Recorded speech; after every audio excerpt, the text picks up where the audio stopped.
Introduce you. Oh, well, There we everybody go. knows me. Is there anybody So on? It's only welcome us. to everyone. I'm Dr. Megan Aston, and I'm the director of the Center for Transformative Nursing and Health Research. And welcome everyone today, whether you're here in person in the moment or whether you're watching this afterwards as a recording. We're really excited to have Dr. Kelly Lackie here as our first presenter. And I would also like to begin with a land acknowledgement to recognize that we're coming and gathering here today in Mi'kma'ki. That is where I am located. And it is the ancestral and unceded territory of the Mi'kmaq people who have been here for over 11,000 years. And as a settler, I just acknowledge and to be grateful to be a part of this and also to recognize my role and our roles as part of reconciliation. So I'm going to turn it over to you, Dr. Lackie, and thrilled to have you here presenting. Um, and I assuming you have some PowerPoint, but if you I want to do. share your screen, I'll let you do Yep. that now. Awesome. Okay, Thank great. you. Thank you. Righty. And just gonna do slideshow. Can you see that? Yes. All righty. All righty. I'd like to situate the context whenever I talk about psychological safety and health education. Um, and really, this quote by Patton says it all, right? It's about how do we actually make education safe, and specifically in my world of interprofessional education, how do we make that safe, and how do we adjust what we do to examine inequities, to examine diversity, to examine accessibility, and take a deep dive into that. And in order to reform health education, in order to question and examine those differences, we have to have psychologically safe places to do that. So the presentation that I'm going to give today takes in a lot of different sources, some of which is my own research, where I conducted a narrative inquiry with educators and students and simulated participants, who we often call simulated patients, about their perceptions of psychologically safety from their lenses. So from an equity, diversity, inclusion, and accessibility lens. And just to note that I receive funding from Nova Scotia Health Endow for some of these.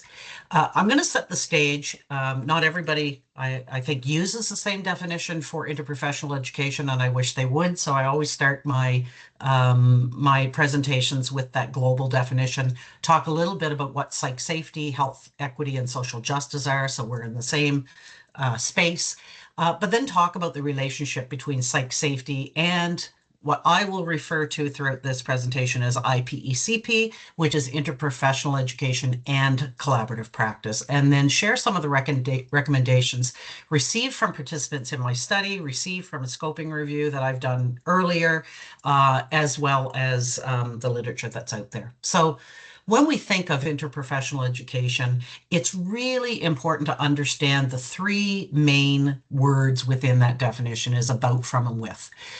And the reason why we do this, the reason why we take different health professions and health professional students together to do this is really to enable effective collaboration and improve those health services and the care that we provide to improve health outcomes. And the World Health Organization is very, very clear in stating that the only way that health workers can achieve that level of understanding of collaboration is to participate in interprofessional education. And so there's a global movement towards that, has been since I've been in this field for the last 20 years.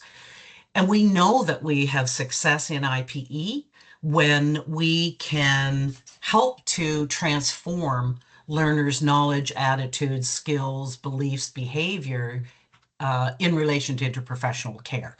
And that has to include opportunities for reflection on their changed perceptions and how that will then reveal itself in the practice setting. Keeping in mind that when we provide interprofessional education, it's really for the end result of collaborative practice. And so through that, we are promoting interdependence rather than independence within the different health professions and what they do, at really pushing towards sharing power and taking collective action to improve outcomes. So it's not this standalone thing, collaborative practice, but it's actually building upon the core competencies that professions would have and blending those with the competencies required for collaboration so that there's this complementarity work, right? And that we can move teamwork forward. So interprofessional collaboration and teamwork aren't the same thing. Teamwork is the result of interprofessional collaborative practice. Also in this context, it's important to think about, why are we doing this? Like, what do we mean by improved health outcomes? And this is when social justice and health equity comes into play. So it's about, from a socially just perspective, it's that commitment to fairness. So how are services provided, opportunities for learning provided, care given across all populations, right? And making sure that there's fairness for those specifically underserved communities. Health equity, in a similar vein, is making sure that we have fair and equitable, I guess, for lack of a better word, opportunities for people to achieve their optimum health outcomes, but also opportunity to achieve optimal health education. So we need to think about, what are the practices, policies, and processes in place that would prevent people from learning in an equitable way and also receiving care in an equitable way. And so when we can provide those collaborative learning opportunities, whether they're in classroom or simulation or in practice, that center on the concepts of health equity and social justice, then we hope and we study that it would provide and promote representation within the health professions, recruitment within the health professions, retention, and I think most importantly, successful graduation of people who have been historically marginalized within the health and social care professions, right? Because we can we can recruit and try to retain into any education program, but it doesn't mean that we're going to successfully graduate those people, right? And the reason to do that is because if we can provide collaborative practice-ready healthcare providers from the same underrepresented and marginalized communities as patients and families come from, then we can move towards better supporting health outcomes in those same communities. So where does psych safety fit into this? Well, it's about the question of, am I safe to be myself right now? So as a learner, am I safe to be myself right now? And as an end user of health services, am I safe to be myself right now? So psych safety, I would say in the Reader's Digest version, is the ability to be vulnerable, both in education and in health care, and know that I'm safe to do that I won't get in trouble for doing that, so that I'm safe to speak up.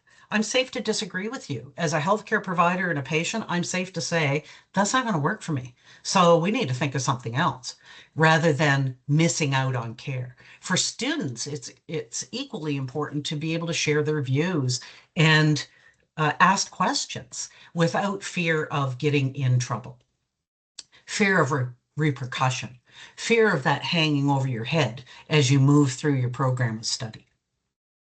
Psych safety is also really dynamic, and it depends on people, right? It will evolve and change according to cultural factors, and those factors influence individuals, teams, organizations, and systems, right? And is critical for effective teamwork. So from an educational perspective, when we have psychologically safe situations for learning, then students will be more apt to engage in constructive conflict. We often think of conflict as a bad thing, but it actually helps us to learn. Um, they can participate in that productive struggle. They can disagree. They can share. They feel doing so not only with their peers but with the people that teach them.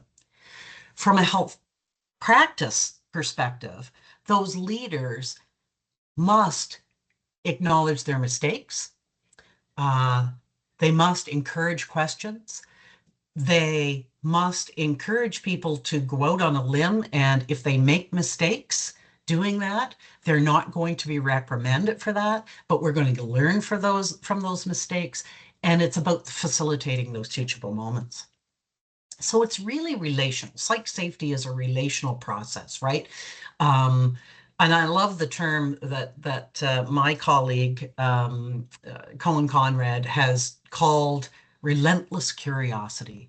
I think it provides the foundation to understand what psych safety is, right? And that if we have this relentless curiosity, then we have to ask those difficult conversations. We must. And we must be able to accept that constructive conflict and constructive feedback. This is where I find students have a really hard time because we don't teach them how to welcome constructive feedback, accept constructive feedback. That is not a personal assault, that it is being there to help them improve. So when we think about educators in the IPECP world, so interprofessional education and collaborative practice, we need to check ourselves that because we say this is a psychologically safe place, that it will be a psychologically safe place. We cannot guarantee that for learners. We can provide the environment, but we have to do much more than that. We need to check in with people and find out what makes them feel safe, because there's a lot of hierarchy in education and practice, social status, those levels of authority and respect that is tied to position and not to person, and power that actually represses psych safety. So what's the big deal, right? Why bother with psych safety? Well, because there's lots of benefits, right? So if people feel psychologically safe to be vulnerable in learning and learning everywhere, not just bums in seats, right? In simulation and practice everywhere, then there's enhanced learning because I can take a chance. I can ask those questions. And through that, improve my performance. People are more readily to be creative and innovative if they know that they're not going to be shut down for a silly idea. They're more apt to be engaged in activities that would help them to take on new skills and new knowledge and new practice, as well as sharing that new knowledge with each other. And when people are engaged, they're happier and they're better able and want to engage with others and stay in their position. So what would help with psych safety? Well, there's some certain tenets, and some of these come from the world of simulation enhanced interprofessional education, as well as uniprofessional simulation. Some of this comes from the literature out there for any interprofessional education opportunities. And so when we think about standardized pre-briefs and debriefs, that can happen. That's language used in the world of simulation, but can happen anywhere. Pre-brief really refers to preparation and briefing. And so when learners, whether they be students or healthcare providers that are engaged in interprofessional education, they need to know why. They need to be prepared for that. My colleague, Dr. Sherry Price, talks extensively about this in her work around interprofessional socialization, is part of that preparation work that we have to provide opportunity for learners to get to know one another as people before they learn about one another as profession, right? In order to do that, we must have trained debriefers and facilitators of interprofessional education. It doesn't happen naturally and it doesn't happen easily. It's very difficult to navigate hierarchy, stereotypes, implicit bias in the moment when it happens, but it must be facilitated because then people feel psychologically unsafe when it isn't. That requires constructive and immediate feedback, but also reassurance and support to say, yeah, it's okay to go out and limb. Let's try this as long as we are safe within that patient safety realm. Really important to cultivate a no blame culture, in that mistakes are learning opportunities, right? And when facilitators share their stories of making mistakes, it really levels that hierarchy between facilitator slash educator and learner. And that's still alive and well, right? Unfortunately. So what prevents psych safety? Hierarchy. If I know that you're in charge of appraising my performance, I am not going to do or say anything that could potentially make you angry at me. And therefore, there'd be repercussions from that. Stereotypes of the other, whatever the other is, whether it's personal identity, professional identity, if as facilitators we don't address that in the moment, then we are creating psychologically unsafe places. Deliberate misdirection. And this we see often, or we used to see often, I'm hoping now we don't, but in simulation is deliberately doing things that would throw learners off. That's not psychologically safe. I already talked about, a no blame culture. Well, the focus on getting it right all the time creates a psychologically unsafe situation. When you're learning, it's when you should be trying out new things. Video recording is interesting because oftentimes we will video record, let's say in the interprofessional simulations. If you're using video recording, learners need to know why you're doing it, what we're going to do with it, and what's going to happen to it at the end of this. Is it going to be deleted? They don't want behavior hanging over their heads. I talked about training, so poor debriefing skills, no preparation for learners, I already talked about again. And this uncertainty comes with no preparation. Like, why am I here? And so I know the learning outcomes, but what are we going to do in order to reach those outcomes? So gone are the days where we should be hiding all of this stuff. It's really important to be explicit about what the expectations are. So what does this all mean in relation to how we learn interprofessionally? From my research with educators and students and simulated participants, what I found out was that the story is that there's a big picture to psych safety, that it is dynamic, it's very complex, it's very diverse, it has to be actively maintained, and it must be supported through inclusion and education. But what are the components of that big picture? First of all, understanding that we all have a story to tell, but that story is going to be different based on my identities. And I have a colleague, Dr. Hussein Khalili, in the US that has done extensive research on those dual identities, right? I have the identity of profession, which tells me one thing about hierarchy and power and status, but I also have the identity of personal, which can be, those socially constructed identities. So, gender, sexual orientation, race, religion, education, socioeconomic status. And when they come together, those identities intersect, they will impact someone's psychological safety. So it's not as easy as saying, well, every physician, let's say, for lack of another profession, is always the leader in this. What I can tell you from students that have participated in my studies is that they don't want to be the leader oftentimes. When you get a group of learners together at various levels of their learning journey, it might be the social worker that needs to take the lead right now in whatever we're learning about interprofessionally. Another piece of this story is that mistakes happen. We are human. We are going to make mistakes in the realm of psychological safety and perhaps make somebody feel psychologically unsafe.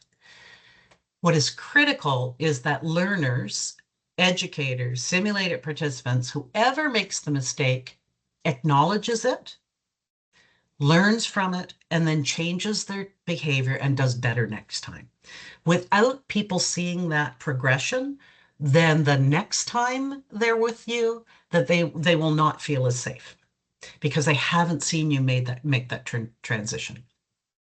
And then another piece of this is people feeling seen, heard, and safe. And the only way that they can do that is have a sense of belonging. And that takes me back to Dr. Price's research, is that learning about people builds that sense of belonging that I deserve to be in this group, regardless of what my professional background might be. So thinking about that, there's some key drivers of change that I want to present. And I see I'm at 19 minutes. I'm not sure, maybe I have 5 more minutes for this, but I know that should only take me that amount of time. So when we think about the first key driver of change, it's about the contextual stratification. So when we feel psychologically safe, it depends on context. So individually, people must cultivate cultural sensitivity and humility. So those cultural attitudes towards race and gender and disability and socioeconomic status shape everything. And so teaching people how to learn about others and not and ask questions and not project that they know everything or be expected to know everything about the different cultures, including profession, that we meet along the way. Teams, it's about creating those diverse, inclusive, and culturally aware teams that are expected to practice cultural humility daily with each other and with the people that we serve. Organizationally requires more diverse leadership if we want people to be psychologically safe, that have policies and practices in place that will commit to changing the inequities that we know exist in healthcare. And then system-wise, that same thing, right? That historical injustices we have to look at and we have to acknowledge, and we must do better. We must put effort forward to do better. Another key driver are those experiential factors. So language. The professional and cultural beliefs and attitudes, the power, status, can all situate in language. So how do we use the language that we use in education and healthcare settings that negatively impact a person's safety to be able to discuss and address health equity? How do we do that?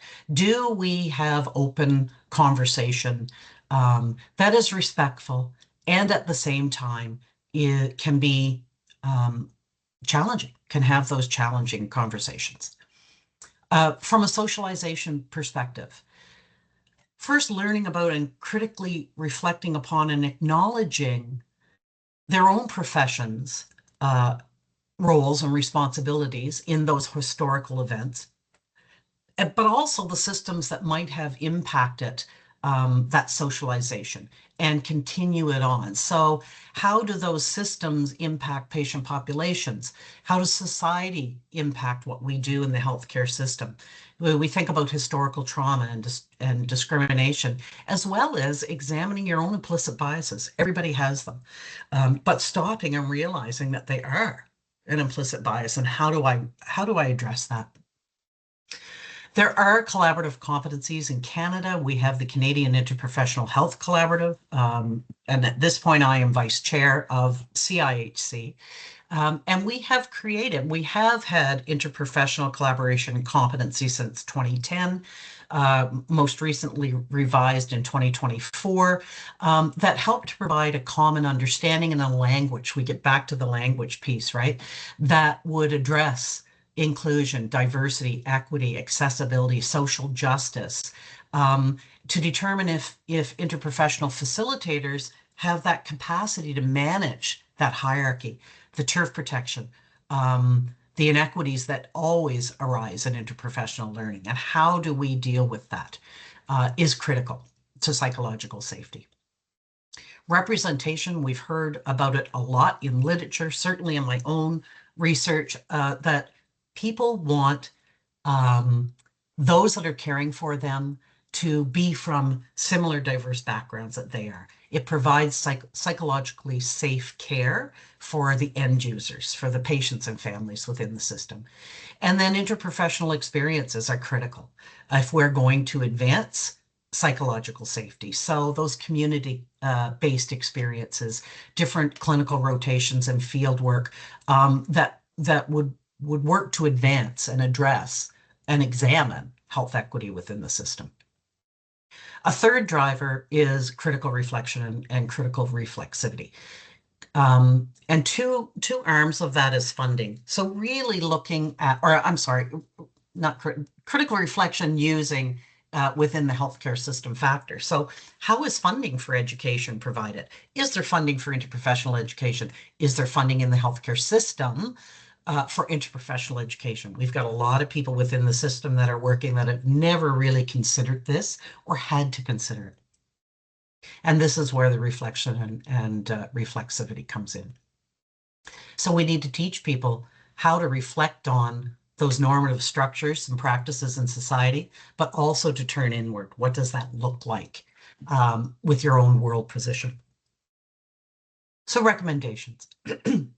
This was a key quote, and I'll give you a minute to read it, that was provided by one of the participants in my study about psych safety from an EDI lens in interprofessional education. And it nailed it for me. The psych safety looks different for everyone. So what do we do? Talked about this a little bit, thinking about inclusive admissions and hiring of faculty that fosters that belonging and people can see themselves within those environments. Investing time in getting to know people as individuals. So investing time in the education arena that we do bring students together before pushing them into an IPE, bringing time within the practice setting for people to be able to do that. IP facilitator training, that's critical. And then co-creating interprofessional cases with people from those actual marginalized communities or underserved communities. From the narratives also is giving feedback that's honest and specific, continuing to coach and provide deliberate practice for facilitators. So mentoring facilitators, people engaging in their own shadow work. So exploring your implicit biases or your unconscious mind about what are your triggers? When you're sitting in a meeting or an education session and you find yourself getting angry or jealous or judgmental, why? Why am I doing that? That takes work and it's hard work. And then creating that space to have one-on-one conversations outside of interprofessional education. When we think about curriculum design, I think I won't go through all of this, but I think I've talked about it enough that we need to create experiences that challenge biases, that are grounded in social justice, and that we create the space where courageous conversations can happen. From a student perspective, teaching learners how to critically reflect on their values and beliefs, how colonialism has manifested itself in education and practice, why these inequities continue, and who is advantaged by them continuing. Understanding their dual identities, those professional and personal, and how they will impact their psychological safety, and being able to articulate what they need to be psychologically safe. And they will do that through critical reflexivity, so that turning inward. When people are in practice, it's about examining and changing exclusionary language that we use all the time in governmental policies, in the environment that we practice within, engaging marginalized communities, and really expressing a desire to learn more and do better, and invite them, have them, expect them to be part of building that better environment. So that requires collaboration. That requires an extension beyond cultural sensitivity to structural competency. And of course, research, right?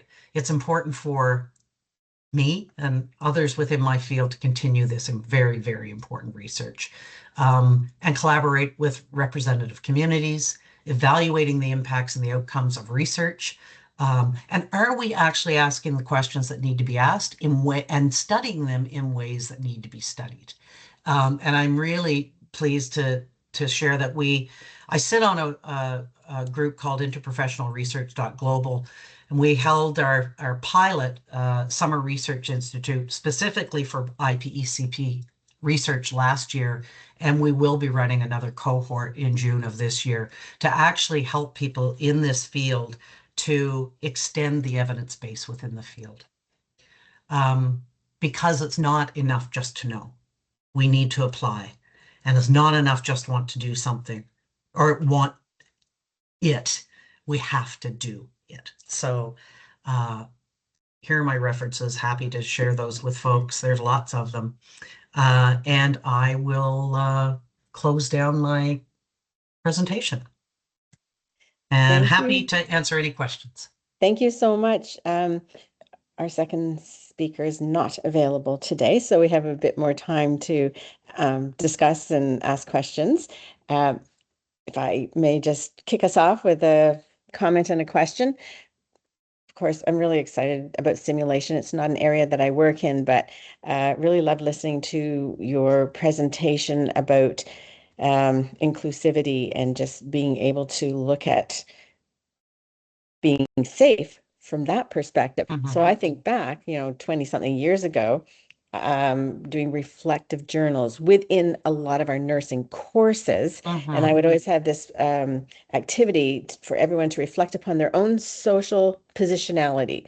Who are you? Your race, your class, et cetera, et cetera.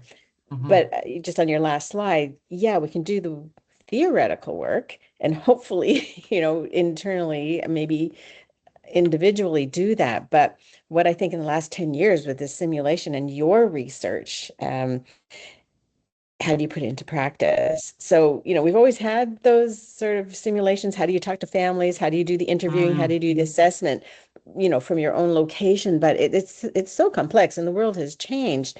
So from your perspective, over the last, let's say 10 years, have you seen a change in the way we do simulation and is it safer? I have seen a change probably over the last 2 to 3 years. And the change has come through creating toolkits from research for interprofessional facilitators to establish psychological safety through the whole trajectory of simulation. So oftentimes people think about simulation as what happens in a simulation lab or case studies. It's not. It happens in the design of the simulation. So what I can say in Nova Scotia, we actually, and this occurred through research that my colleague, Dr. Stephen Miller, did in his Master's of Education for Health Professionals way back when. He created a simulation leaders instructor course. And then when I joined Dow and sat on many advisory committees in the Faculty of Medicine, we actually talked about why aren't we including interprofessional education in this instructor course? So we did. And we ran that, and that was known as the SLIC. And then during COVID, we transitioned that to an online. It always was face to face. I'm happy to say that after that, we transitioned that to the Nova Scotia Health Authority. And so that course is run twice a year now. It's a hybrid, asynchronous, synchronous 6 weeks course, and it's called the Interprofessional Simulation Facilitation course. And we have, and I continue to facilitate it, and I'm no longer co-director. Steve and I gave that up when we gave it to the Nova Scotia Health Authority because they had the administrative power to continue this, and I'm so happy. But that situates psychological safety from the design phase right through to evaluation phase. And we've created tools, and so have others around in the sim world, tools around how do you pre-brief?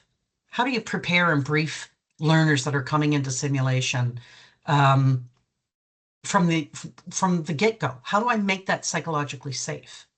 How do I talk about psychological safety? Like, it's not this abstract thing. and it's not hidden. But how do I say, as a facilitator, I can't make this psychologically safe for you specifically. I need your help to do that. Here are some things that I can put into place. And at any time that you don't feel safe, I invite you to tell me privately if you want to say it in the group. I mean, I think it's about putting things in place. It's about having a safe room that if people want to step out, they're traumatized, they can step out. It's about having someone that will step out with them and be with them when they're in trauma. It is about having the skill to confront hierarchy and stereotype within simulation. That takes skill. Facilitators need to be trained to be facilitators in the get-go, but specifically for interprofessional education, whether it's in class, simulation, in the practice setting, anywhere. They must be trained. And unfortunately, there's not a lot of time or funding put forward to do that, quite frankly. And that's when we get people that say, I hate IPE, I hate simulation, I don't even know why we have to do it. You can tell people that you can pick them up non-verbally when they're psychologically unsafe. Yeah. Those are the people that say to you, that would never, I would never do that in real life. I did it here, but I would never do that in real life. That's a psychologically unsafe person. Right? Yeah. So It's there so are complex. tools out there. Yeah. And it's relatively new. It Go ahead, is. I Barb. mean, I that we've wasn't been sure if you talking had about anything to it. say. Yeah. Yeah. Yeah, I just have a great presentation, Kelly. Thanks, Barb. Just have a couple of sort of personal experiences where I would love, just to have this group think about it. So, acknowledging, I just wrote something down so I would be more articulate. Acknowledging the importance of psychological safety, obviously within the context of, EDI and EDIA, I guess I should say. How do we translate this important work that's being done in the university and with students to the employers? And maybe some of that on the surface looks like it's being done, but, and this is a safe space, so I'm just going to say it, I don't know that it's not just lip service in many ways. And we are being recorded, Barb. Yeah. Okay, well, that's good to know. Yeah, no, so you're absolutely maybe right. it's not as safe as I thought. There you go. Right. So one of the questions I have is that I acknowledge the importance of diversity, equity, inclusion, accessibility in hiring practices within any organization, whatever it is. Where I struggle a little is acknowledging the supports that people who are within this group require so that they can effectively do the work that they're being hired to do, because obviously they have the knowledge, skills, and abilities to do the work. But what I've experienced is that the organization doesn't help, or appears to not fully support the extra learning that it takes for them to do the job and to help the people they're working with to do the job and feel safe to say, this is what I've been experiencing. And I'll give an example, and I think this is a pretty safe example, I'm hoping. And it was a real example within our division. So we had a lot of turnover in a particular area in the administrative realm. And we had a lot of very culturally diverse people hired, which was wonderful. But when the patients were calling, they were having a very difficult time understanding the people that they were speaking with. And that's no fault of the patient or the person. It was a language barrier. And patients would be telling me that they were struggling with this. So I went and I spoke with the manager, and I just articulated what the patients were experiencing, not in a blaming way, and I was reprimanded for being insensitive. So it was not psychologically safe for you. It wasn't safe. And the way, and I mean, you know me, Kelly. I mean, Yes, I spent a lot of time framing the question, framing my response so that it was sensitive. And I thought, oh, you know, that's not psychologically safe for anybody, really. Right. So how do we translate all this wonderful research into practice? Education. Yeah. One Yeah, answer. probably more of it. Education. There are courses out there for leaders to take related to the practice of psychological safety from, in the States, they would call it DEI. In the States that can. In Canada, it would be EDIA. I've taken those courses. You have to, in order to instill and role model psychological safety from an EDIA lens, you must do the hard work. Just because you have a shiny plaque somewhere that says this is a safe place does not make it so. I used to say that about person-centered care. Just because you have a shiny plaque in the lobby doesn't mean that you provide person-centered care. It's the same thing around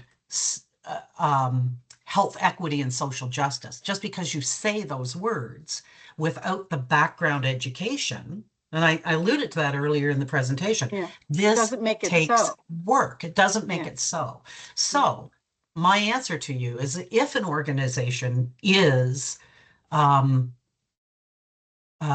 committed to going down this road, then education must be mandatory and it must be provided. It must be sourced. It's the same idea as accessibility. It needs to be available. It needs to be affordable. It needs to be acceptable. All of those things around accessibility apply to the people that are learning as well, right? Learning needs to be modeled. I think that, well, it can't be modeled unless you learn.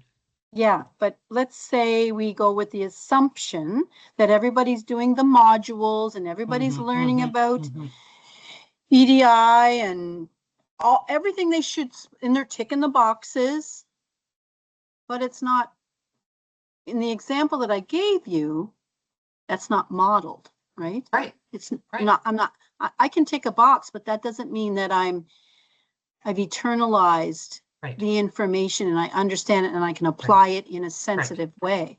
So are performance reviews being done? Is the person that's conducting the performance review, do they have the requisite knowledge, skills, and abilities to evaluate whether or not psychologically safe environments are being created? Like there's more to just saying psych safety. Though psychological safety needs to be created, established, and maintained. And it's going to change. Am I going to ensure that everyone feels psychologically safe? No. I can't possibly do that because I don't know all of your intersecting identities. However, I can provide a space where you can say to me, that felt really unsafe, right? Like I want to talk about that a little bit more. Again, that's where you can't role model something if you don't understand the context of it.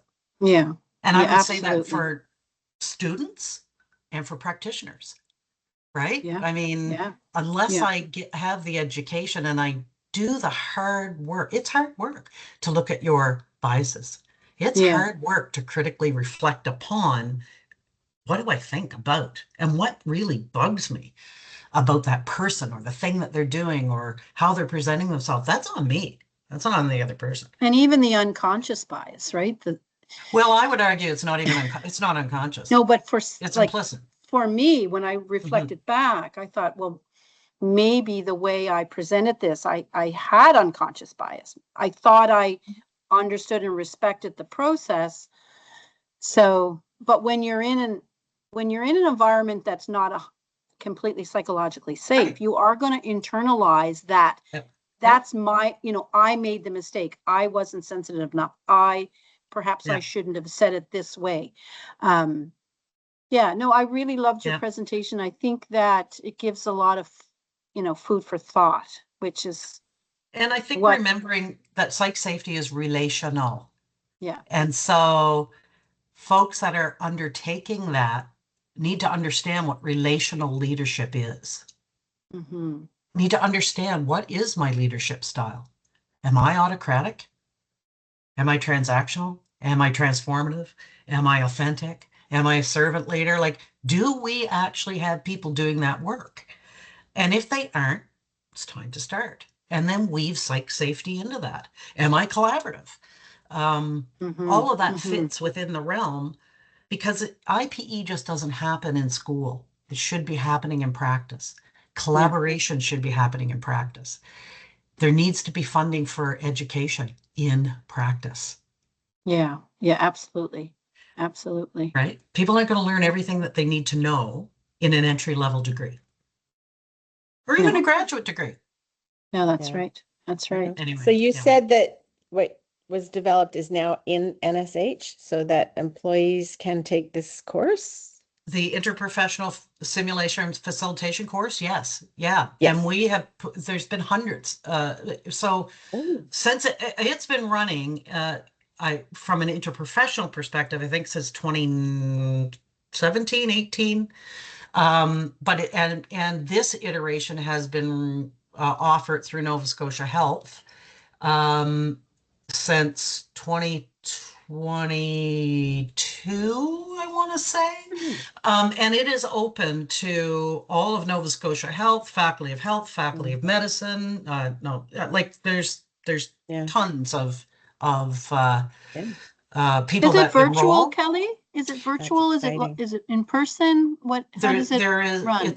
It is all of that. So it is flipped classroom with weekly 2-hour webinars and then an in-person event, because we had people create, design, and deliver an interprofessional simulation to other people within the class. It's available and has been. And what's the name of it? What's the name of it again? The Interprofessional Simulation Facilitation course. It is also, there's also an asynchronous online learning module that myself from a previous grant has created. And that is a self-study. It's online asynchronous. The focus was on how to establish psychological safety in interprofessional simulation. And that can be accessed by emailing safesim@dal.ca. It's free. Email, we'll enroll people. That will be built upon from this with more EDIA work, but right now that is still available, specifically on psychological safety, not necessarily from, that or EDIA lens, but SafeSim, like SAFESIM? Yeah. At dal.ca. And one of us will enroll you. And that was an interprofessional team that created that. And can I find out more about that course? Like if I go online at this website? No, that's an email. Is there a website that I can go on to find more about the course? Yeah, I can send you more information. Okay. Yeah, definitely. Okay. Yeah. Awesome. Well, thank you so much. You're welcome. Lovely to see you. You too. Yeah, just looking at the time. And thank you so much, Kelly. And great questions and great discussion afterwards. I'm happy we were able to have that time. And people know how to contact you. So Lackie@dal.ca. Wonderful work. Yeah, absolutely. Okay, well, thank you, everyone. We'll bring our session to an end, and we'll see you soon. Thanks. Chat soon. Thanks. Bye. Bye.